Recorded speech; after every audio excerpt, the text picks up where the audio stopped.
Hello বন্ধুরা, তোমরা সব কেমন আছো? আশা করি সবাই ভালো আছে, আমিও ভালো আছি। আজকে আবার এসেছি তোমাদের সামনে হাজির হয়ে। চলো বন্ধুরা, আজকে আমরা একটা জায়গায় এসেছিলাম, সেখান থেকে আসার ফলে কি বলবো তোমাদেরকে, এমন একটা দৃশ্য যে দৃশ্য দেখা যায় না এই গরমের মধ্যে। দাবদে এত গরম যে সেইখানে কি হয়েছে, আগুন ধরে গেছে। কোথা থেকে আগুন ধরেছে সেটাও আমরা জানি না। চারিদিকে এখানে ধোঁয়াতে ভর্তি হয়ে গেছে। চলো বন্ধুরা, তোমাদেরকে দেখাই।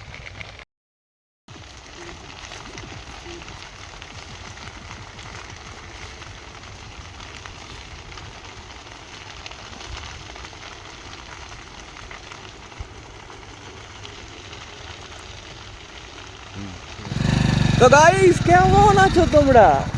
আশা করছি সবাই ভালো আছো। আমরা বেরিয়ে পড়েছিলাম বিকালবেলায়। এই আমরা ঘুরছিলাম এই দাদা এখানে আমরা ঘুরছি গাইস। তো আজকে আবার সানডে, অ্যাজ ইউজুয়াল কথা মতো আমরা ব্লগ করতে স্টার্ট করে দিয়েছি। আর এখন আমরা এক জায়গায় এসেছিলাম, মানে এই সদরঘাট ব্রিজ বেরিয়ে সোজা দিকে, মানে আপনাদের সদরঘাট ব্রিজ আছে ধারে বাঁ দিকে পড়ছে, বাঁ দিকে ঢুকলেন আর সোজা এলাম। এখানে জঙ্গল টাইপের ছিল, মানে একটা জমি হবে গাইস।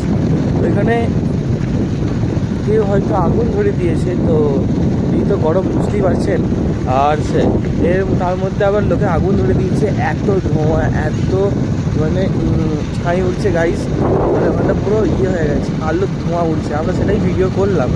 আমরা রুস্তমদার আমি দেখে অবাক, কী হচ্ছে এটা এই গরমের মধ্যে, কে এরকম করে আগুনটা লাগালো। ঠিক আছে, তার বুদ্ধি বেশি গাইস, কিছু করা যাবে না। অনেক বুদ্ধি গাইস, বুদ্ধি বন্ধু, প্রচুর বুদ্ধি। কোথায় রাখে? পকেটে ঢুকিয়ে রাখে, পকেট থেকে বার করে রাখে আমরা জানি না। তো চলো, আমরা মোটামুটি এইদিকে, এটা আমরা রাস্তার নামটা জানি না, কিন্তু আমরা চলে এসেছি। আপাতত যদি গুগল ম্যাপের লোকেশনটা দেখে এইখানে আমাদের পিন দিয়ে করে দেবো। আর আপনারা সবাই গরমে কেমন আছেন বলতে পারেন। বন্ধুরা, গরমে তোমরা কেমন আছো? প্রচুর গরম, কী করবে? এত গরমে ফ্যানের হাওয়া চলছে, যা ফ্যানের হাওয়া আসছে তাও গরম। এবং যারা এসিতে আছে তাদের ব্যাপারটা আলাদা, কারণ তারা সবসময় এসির মধ্যে থাকছে, তাদের তো ঠান্ডাটা বিরাট লাগবে। কিন্তু আমরা তো গরিব মানুষ, আমরা ওই ফ্যানের হাওয়াই যতটুকু পারি ততটুকু। তো বন্ধুরা, ফ্যানের হাওয়ায় যেভাবে গরম পড়েছে তার জন্য আমরা কিছু করতে পারছি না, আর আমাদের বহুত কষ্ট হচ্ছে ফ্যানের হাওয়ার জন্য বিশেষ করে।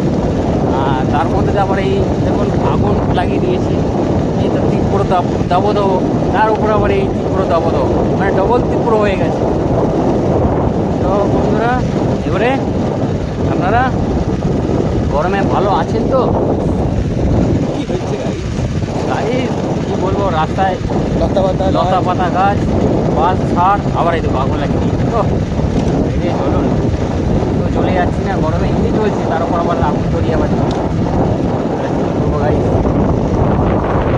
দাদা। তো গাইস, আমরা চলে এসেছি, আমরা ফুরফুরে হাওয়া খেতে।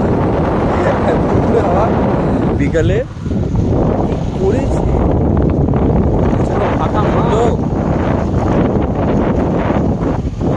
কি হলো,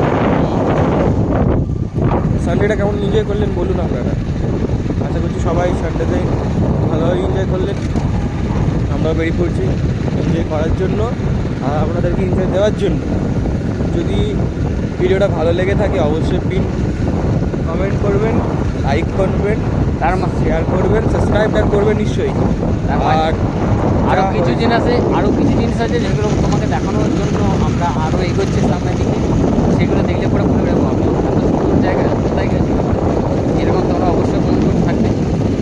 চলো গাইজ, সামনের দিকে পরটা একবার দেখিয়ে দাও। আমরা গাইস দেখতে পাচ্ছেন একেবারে পুরো ফাঁকা জায়গা, লাল মাটি।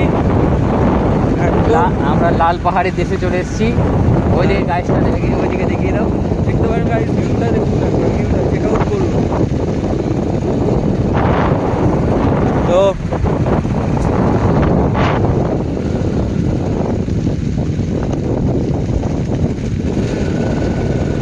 সুন্দর না লাগছে?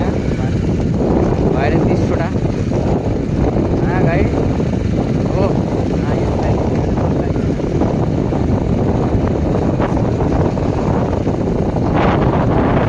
গাইজ আমরা ঘুরতে ঘুরতে চলে এসেছি এখন বোধপুরের কাছে। আজকে আবার আমরা একটা কাঠের ব্রিজ পেয়েছি, আমরা একটা ক্রস করবো এরপর। দেখতে পাচ্ছেন গাইজ, খুব সুন্দর লাগছে জায়গাটা। আর এই যে নৌকা, ছোটো ছোটো একটা বড় নৌকা আছে, ছোটো নৌকা দেখুন গাইজ কি সুন্দর লাগছে গাইজ, দেখুন আলাদাই। এই দেখুন গাইজ, যায়নি দাদা, এই সামনেটা খেলে। তো বন্ধুরা, ঘুরতে ঘুরতে চলে এলাম কোথায়, বোধপুরের কাছাকাছি। সে বোধপুরের যে আমাদের দামোদর যে নদী আছে, সে নদীতে চলে এলাম। এবং নদীতে এসে দেখলাম এখানে কি জলের স্রোতটা বিরাট। তো চলুন তো আপনাদেরকে দেখাই নদীর স্রোতটা কীভাবে বইছে। তো বন্ধুরা দেখতে পাচ্ছেন নদীর স্রোতটা কীরকম বইছে। ঠিক মানুষের জীবনে যেরকম স্রোত বড়ে, যে দুঃখ আসে, কষ্ট আসে, সব কিছুই আসে, কিন্তু সেরকম ঠিক নদীর জলটা ঠিক সেরকম বয়ে চলে যাচ্ছে, কোথাও কিন্তু থেমে থাকে না। মানুষের জীবন কিন্তু থেমে থাকে, মাঝে মাঝে থেমে থাকে, মাঝে মাঝে ঠিক স্রোতের মতো চলে যায়। ঠিক সেরকম এটা হয়ে গেছে, স্রোতের মতো চলে যাচ্ছে। এবং দৃশ্যটা খুব সুন্দর লাগছে, কিন্তু দারুণ লাগছে। মনে হচ্ছে যে এখানে পেলে আমি এখানে চান করি, কিন্তু এখানে আমি কি করব, জলটা খুব একটা ভালো নেই কিন্তু। আর দেখতে পাচ্ছেন চারিদিকটা খুব সুন্দর অদৃশ্য লাগছে একদম। এবং এখানে কাঠের বাঁশের যে ব্রিজ করেছে, যাকে যারা গ্রামীণ বাংলাতে যারা থাকে বা গ্রাম্য পরিবেশে যারা থাকে, তারা কিন্তু এটাকে বলে সাঁকো, কিন্তু আমরা বলি যে এটা কাঠের পুল, নাকি হ্যাঁ শুনলেন তো, সেটা কাঠের পুল বলি এটাকে। তা সেই কাঠের পুল দিয়ে এখনই এটা পেরোতে হবে, কিন্তু এখানে পেরোতে গেলে আবার ওই সাইডে যেতে হবে, ওই দিক দিয়ে হয়ে আবার আমাকে ব্যাকে আসতে হচ্ছে।